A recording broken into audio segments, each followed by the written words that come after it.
Thank you sir. Sumera Khan from Samaa television. Sir, एक हमेशा आपकी प्रेस ब्रीफिंग्स के अंदर हम देखते हैं कि you have a lot of focus on curbing on illegal spectrum, और इलीगल स्पेक्ट्रम उसके साथ बॉर्डर मैनेजमेंट, ये आपकी ब्रीफिंग्स में काफ़ी इसके ऊपर आप डिस्कशन भी करते हैं, you try to explain all the things. मगर जो एक इमीडिएट रिएक्शन आता है उसके ऊपर, जो कि बहुत सारे सवालात को जन्म देता है कि बॉर्डर पर तो फौज और एफसी है, फिर स्मगलिंग क्यों हो रही है? बॉर्डर पर जब फेंस लग चुकी है तो इन्फिल्ट्रेशन क्यों हो रही है?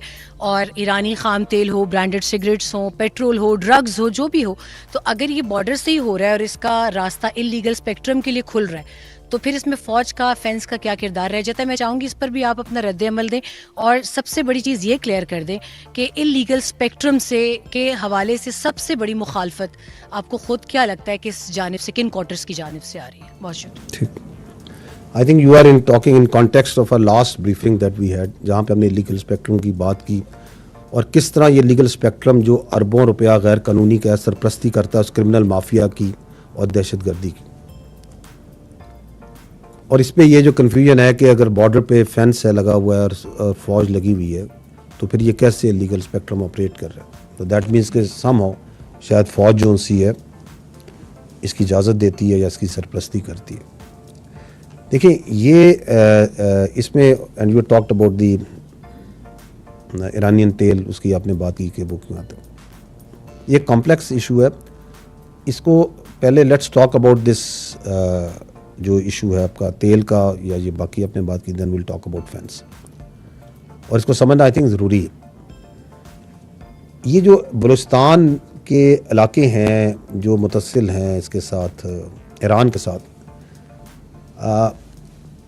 दे आर नॉट लाइक, उनको अगर आप देखें तो इंफ्रास्ट्रक्चर और सहूलियात की तरह वो इस तरह नहीं जिस तरह हम यहाँ शहर में, पिंडी में या इस्लामाबाद या लाहौर में। वहाँ पे आपने तेल की बात की, तो वहाँ तेल ऐसे नहीं कि आप गाड़ी चलाएंगे और पेट्रोल स्टेशन पे चले जाएंगे और तेल डालेंगे। आपने ग्रॉसरीज लेनी है तो आप किसी मार्केट में जाएंगे और ग्रॉसरीज वहाँ से सुपर मार्केट से कार्ट भरेंगे और लेके आ जाएंगे। वहाँ पे जो बुनियादी सहूलियात हैं उनकी कमी है, चाहे वो तेल हो, चाहे वो साफ़ पानी हो, तालीम हो, सेहत हो, रोज़गार के मौके हो। तो जब एक, और ये बड़े वसी इलाके, एंड इट इज़ नॉट कि ये आज है, ये दिहाइयों से है, एक अरसे से। सो दे हैव, उनकी जो एक इकोनॉमिक सिस्टम है उसमें उनकी एक डिपेंडेंस है ऑन क्रॉस बॉर्डर ट्रेड। क्योंकि अगर वहाँ पे उन वसी इलाकों में अगर आप जो ज़रूरियात ज़िंदगी हैं ज़िंदा रहने के लिए वो नहीं देते और वो प्रोवाइड नहीं करते, और आप फौज को कहें कि आप इधर आ जाएं और ये बॉर्डर सील कर दें और बिल्कुल बंद कर दें और कोई चीज़ नहीं आने दें, तो फिर तो ये माफिया मजीद खुश होगा, कहेगा अच्छा जी ये मकामी लोग और फौज हमने आमने सामने खड़े कर दी। तो ज़रूरत इस अमर की है और उस पर काम भी हो रहा है कि बददरीज वहाँ पे जो ऑल्टरनेटिव जो रोज़गार है और ये सहूलियातें फराहम की जाए। तो आपने देखा होगा, मैंने अपनी ब्रीफिंग में ही बात की कि चमन में जब ये वन डॉक्यूमेंट रजीम का इनकाद हुआ तो हुकूमत ने और फ़ौज के ताउन के साथ, हुकूमत ने और फ़ौज ने मिलकर वहाँ पे एक वो मार्केट, अल्टरनेटिव मार्केट, मैंने बॉर्डर मार्केट की बात की कि 94 एकड़ बन रही है, यहाँ शॉप्स क्रिएट की जा रही हैं और फैसिलिटीज़ प्रोवाइड की जा रही हैं। अभी आपने देखा है कि ज़रमलान में जितना वहाँ 1000 एकड़ जो सी ज़मीन है उसे ज़ेर काश्त लाया जा रहा है। ये जो आपके मुतसिल इलाके हैं उन बहुत उधर कैपेसिटी है इन बॉर्डर एरियाज़ में एग्रीकल्चर की, जो आप, और उनके ऊपर भी बहुत से प्रोजेक्ट्स जो उनसे बलूचिस्तान की गवर्नमेंट के साथ मिलकर कंसीव किए जा रहे हैं, उन पे काम भी शुरू हो गए। तो we have to, the state has to provide first वहाँ पे बेसिक इंफ्रास्ट्रक्चर एंड ऑल्टरनेटिव जो आपकी एम्प्लॉयमेंट है, जो रोज़गार है मुतबादिल, और आप वो ना दें और कहें कि जी सब कुछ बंद कर दो, तो does it make any logic? और फिर जो ये भी आपको पता होना चाहिए कि जो वहाँ से चीज़ें आती हैं, मसलन ये तेल आता है, तो इसके जो परमिट है ये फौज तो नहीं जारी करती, ये आर्मी या एफसी तो नहीं जारी करती। आर्मी और एफसी तो एक कंसिस्टेंट कोशिश कर रही है कि ये जो इलीगल ट्रेड है इसको कम किया जाए। और आपने, अगर आप नंबर्स को देखें तो ये कहाँ 15-16 मिलियन लीटर योमिया से ये कितना कम होकर 5-6 मिलियन लीटर पे आ गए। ये फौज की, एफसी की, कानून नाफिज करने वाले, इंटेलिजेंस के, लेवीज की, इन सब की मुश्तरका क्वेश्चन से ही हुआ है। So it is a problem जिसके ऊपर एफसी, इंटेलिजेंस लॉ इन्फोर्समेंट, तमाम इदारे लगे हुए हैं, but it requires a long term solution, a sustainable solution, a people driven, a people centric solution. Now let's come to this idea of fence, क्योंकि एक बड़ी सिंपलिस्टिक थॉट है कि चूंकि ये फेंस लग गई है पाकिस्तान और अफगानिस्तान के दरमियान, इसलिए अब तो एक चीज़ यहाँ से वहाँ नहीं आ सकती, और अगर आ रही है तो इसमें यकीनन कोई फौज की या सिविल आर्म फोर्सेस की कोई ना कोई कनाइमेंस या उनका हिस्सा शामिल होगा. यही आप, I think this is what you are trying to say, this is the option. इसके लिए, इसको समझने के लिए मैं आपसे 2-4 मिनट ज़्यादा मैं भी ले लूँ इसको समझाने के लिए, but this is an important issue which we need to understand. देखें, पाकिस्तान का जो वेस्टर्न बॉर्डर है ये तकरीबन 3,500 किलोमीटर से ऊपर है. आई थिंक 3,560 किलोमीटर का ये बॉर्डर. इसमें जो अफगानिस्तान का हिस्सा है वो 2600 आई थिंक कुछ किलोमीटर है, और जो ईरान के साथ हमारा है वो आई थिंक 950 किलोमीटर के करीब है. तो ये जो बॉर्डर है ये बड़ा एक टफ टेरेन है, जैसे हम कहते हैं ना, इट्स ए वेरी दुश्वार, और तवील भी है और दुश्वार भी. उस पर जब फेंस लगाई तो उस फेंस के लगाने से जो गैर कानूनी आमदोरफ्त है, नकलो हरकत है, यकीनन उसमें कमी भी आई, वो चैनलाइज भी हुई और उसके फ़ायदे हुए. लेकिन ये कहना कि अब ये फेंस चूँकि लग गई है और इस पर एक सिक्योरिटी लग गई है तो अब तो एक परिंदा भी दम नहीं इधर से मारेगा, तो ये इसका मतलब, तो that is not the correct understanding of the ground situation. और उसके कुछ फैक्टर्स हैं. पहली बात तो ये है कि दुनिया में कोई भी बॉर्डर वाटर टाइट कंट्रोल नहीं होता. आप मिसाल ले लें अमेरिका के और मैक्सिको के बॉर्डर की. अमेरिका के पास बहुत रिसोर्सेज हैं, चाहे वो इकोनॉमिक हों, टेक्नोलॉजी के हों, सिक्योरिटी के हों, मिलिट्री के हों, लेकिन फिर भी जो अमेरिका का मैक्सिको के साथ बॉर्डर है उस पर गैर कानूनी नकलो हरकत और स्मगलिंग एक मुद्दा है या नहीं है.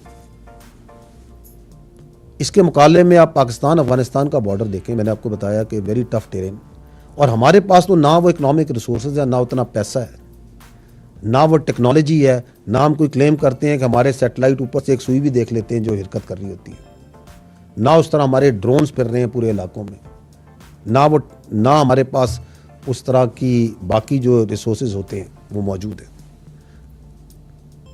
तो ये कहना कि हाँ जी चूँकि फेंस लग गई है, अब कोई चीज़ इधर से पार जा रही है तो सरपरस्ती ये फ़ौज कर रही है, एफसी कर रही है, तो अमेरिका में क्यों नहीं उनकी आवाम कहती? इतने रिसोर्सेज हैं, सब कुछ है, तो ये नकलो हरकत हो रही है, वहाँ तो कोई नहीं ये बात कहता,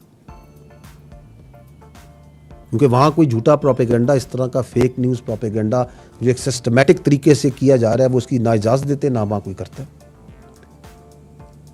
दूसरा पॉइंट ये है कि ये जो बॉर्डर्स होते हैं दो मुल्कों में, ये म्यूचुअली गार्डेड होते हैं. एक तरफा कोई मुल्क जो सा ना एक बॉर्डर को गार्ड नहीं करता. दोनों मुल्क मिलके ये इंश्योर करते हैं कि इधर से उधर स्मगलिंग नहीं होगी, गैर कानूनी नकलो हरकत नहीं होगी, मूवमेंट वीज़े पे होगी, और हर चीज़ जो सी एक तरतीब, कवानीन और कायदे के मुताबिक. आप मुझे बता दें कि पाकिस्तान अफगानिस्तान के बॉर्डर में क्या ये दूसरी जो साइड है उसके पास ये विल आपको नज़र आती है? ये वन डॉक्यूमेंट रजीम वीज़ा हम इम्प्लीमेंट करते हैं, उधर से तो कोई विल नहीं है. और अगर नंबर्स की बात की जाए तो पाक अफगान जो बॉर्डर है इसके ऊपर आई थिंक 1457, आई थिंक 1400 से ऊपर 1452 या 1457 आई थिंक 52 के करीब पाकिस्तान की चेक पोस्टें हैं, जबकि अफगानिस्तान की जो चेक पोस्टें हैं वो कोई 200 के करीब, 200 से थोड़ी ज़्यादा है. अगर नॉर्मल देखा जाए तो I think it's the ratio is एक पाकिस्तानी चेक पोस्ट पे maybe I think numbers में थोड़ा सा ऊपर नीचे में होगी 5 to 1. एक पाकिस्तान की 5 से ज़्यादा चेक पोस्टों पे अफगानिस्तान में एक चेक पोस्ट लगाई हुई. सो उससे वो भी नज़र आ जाता है कि how much they are interested कि उस बॉर्डर को वो मैनेज करें, कंट्रोल करें. रिसोर्सेज की कमी भी हो सकती है. लेकिन interestingly it is not only less number of post और द बॉर्डर गार्ड. हमने ये भी देखा है कि जब गैर कानूनी नकलो हरकत होती है, स्मगलिंग होती है या और लोग पार कराए जा रहे होते हैं, तो उस तरफ से फायर करके और तरीक़ों से उसको फैसिलिटेट किया जाता है। ये कौन से और 2 मुल्कों के बॉर्डर में होता है कि जहाँ पे जो बॉर्डर में जो मूवमेंट्स हैं उसको आप फैसिलिटेट करें एक मुल्क के, जी चलें जी आप इसको पार करें। अगला पॉइंट, जो तीसरा पॉइंट है, वो समझने की ज़रूरत है कि ये जो बॉर्डर क्रॉसिंग पॉइंट्स हैं आपके, जहाँ से ये ज़्यादातर आमदरफ्त होती है, वहाँ पे खाली FC की तैनात नहीं है, वहाँ मल्टीपल एजेंसीज तैनात है। कस्टम्स है, FIA है, लेवीज़ है, FC है, जिनका ज़्यादा काम हिफाजत के लिए होता है, and there are multiple other agencies. और ज़रूरत इस अमर की है कि उनके ऊपर एक सेंट्रल इंतज़ामी ढांचा बनाया जाए, ताकि ये जो बयानिया बनाया जाता है कि ये इसको पार कराए, ये पार कराएं, तो एक सेंट्रल अथॉरिटी बनाई जाए जो ऑथराइज भी हो, अथॉरिटी भी हो, और जो रिस्पॉन्सिबल भी हो, और इंटर डिपार्टमेंटल कोऑर्डिनेशन भी बेहतर होगी।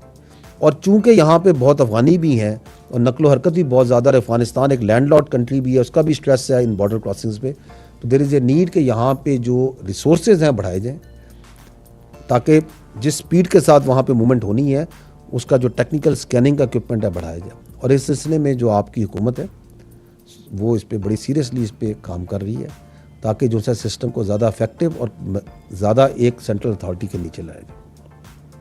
But there is yet another issue, और वो इशू ये है कि पाक अफ़गान जो बॉर्डर है इस पर मुतअद्दिद डिवाइडेड विलेजेस और कबाइल हैं, और ये सदियों से हैं उस इलाके में। सो जिस तरह हम यहाँ समझते हैं कि इस बॉर्डर को उस तरह मैनेज किया जा सकता है, नकलो हरकत को इस तरह कंट्रोल किया जा सकता है, तो ग्राउंड पे the situation is a little bit more complex. And then पांचवी बात ये है कि आपका ये जो अफगानी है, जो मुहाजिरीन की शक्ल में लाखों की तादाद में पाकिस्तान में मौजूद है, रजिस्टर्ड भी हैं, गैर कानूनी भी हैं, उसकी वजह से भी आपकी नकलो हरकत इज़ नॉट वेरी सिंपल, उस पर बहुत स्ट्रेस होता है, क्योंकि यहाँ पे वो लोग मौजूद हैं लाखों की तादाद में, डॉक्यूमेंट्स भी इलीगल बने हुए हैं। एंड दैट इज़ वाई कि आपने देखा होगा कि काफ़ी अरसे से ये हुकूमत जो सी है और कानून नाफिज करने वाले इदारे भरपूर कोशिश में कंसिस्टेंटली कर रहे हैं कि ये जो गैर कानूनी तारकीन वतन है they must go back to their countries, और इसमें नो कॉम्प्रोमाइज़ है, इसमें कोई टॉलरेंस नहीं है। तो ये भी this is one of the tool, अगर इस पर काम मुकम्मल किया जाए जिस तरह किया जा रहा है, तो उससे भी आपकी जो इलीगल क्रॉसिंग्स हैं और मूवमेंट है गुड्स की, ये कम होगी। अगर आप इन सारी चीज़ों का अहाता करें जो मैंने आपको ब्रीफली बताई हैं, तो आपको ये अंदाज़ा होगा कि ये जो बयानिया बनाते हैं कि ये फेंस है और सिक्योरिटी लग गई है, अब तो कोई चीज़ अगर आ रही है तो ये तो फिर फ़ौज की सरपरस्ती में आ रही है और जान के ये कर रहे हैं, तो वो बयानिए की दो ही वजूहत हो सकती हैं कि या तो ये बयानिया बनाने वाले ज़मीनी हक़ाइक़ से बिल्कुल बेखबर हैं, कुछ नहीं उन्हें पता, या फिर उन्हें मुकम्मल पता है and they are on a agenda कि हमने इस बयानियों को बनाना है और हमने लोगों को बेवकूफ़ बनाना है और हमने फ़ौज के और अवाम के दरमियान बदएतमादी पैदा करनी है, हमने लोगों के जहन में जहर घोलना है। और मेरा ये ख्याल है कि ज़्यादा ये बयानिया बनाने वाले लोग ये बेखबर नहीं है, बिल्कुल बाखबर है और जान के बनाते हैं। दूसरी वजह इसको बनाने की उनका एक और फ़ायदा भी है, वो ये कि ये जो इशू है इसको इतना मतनाज़े कर दो, इतना कन्फ्यूज़ कर दो, ताकि जो एक्चुअल इश्यूज़ हैं जिनकी हमने भी निशानदेही की वो रिजॉल्व ना हो। और उसका फ़ायदा ये है कि वो जो इलीगल स्पेक्ट्रम जो इससे अरबों रुपए कमा रहा है, जब वो इश्यूज़ रिजॉल्व नहीं होंगे तो वो कार्रवाई उनकी दिहाड़ियाँ चलती रहेंगी, because you have made this issue so complex, so confused, कि ये जो मैंने आपको बताएं जो असल वजूहात हैं, जो असल अंडरस्टैंडिंग है, वो बनने ना दो। So that is why they do it. इसलिए हमें ये चाहिए कि हम असल इस मसले को समझें, इसका भरपूर तदारक करें। और इम्पॉर्टेंट जो पॉइंट है, वेरी इंपॉर्टेंट पॉइंट, वो ये है कि डिस्पाइट ये जो बयानिया बनाया जाता है, वी मस्ट ऑल्सो एक्नॉलेज, जो मैंने पहले भी कहा कि यस, फेंस बनने से और सिक्योरिटी लगने से इलीगल क्रॉसिंग्स और मूवमेंट्स पे कंट्रोल आया है। It is not ideal, it can get better and better provided we keep on working and we keep on investing on this. और आपने देखा होगा अक्सर व बेशतर, शायद आपने प्रेस रिलीजेस में भी ICPR की देखा होगा कि हम ये जो खारजी हैं, इन खारजी दहशतगर्दों को हम कई बार फेंस पे इंगेज करते हैं और वो मारे जाते हैं, क्योंकि वो उस फेंस एक रुकावट बनी है उनके लिए और उसकी मॉनिटरिंग हो रही है एक तरीके के साथ. But lot can be done and most importantly the most important action that we need to take is that कि जो पकड़ा जाए, चाहे वो दहशतगर्द है, चाहे वो स्मगलर है, चाहे वो कोई और प्रॉक्सी है जो वहाँ पकड़ी जाए, उसको कानून के मुताबिक सख्त से सख्त सजा दी जाए, क्योंकि लीगल डेटरेंस के बगैर आप इस काम को कंट्रोल नहीं कर सकते. Thank you. मज़ीद हालात हाज़रा से बाखबर रहने के लिए हमारे चैनल आई पॉइंट टीवी को सब्सक्राइब करें.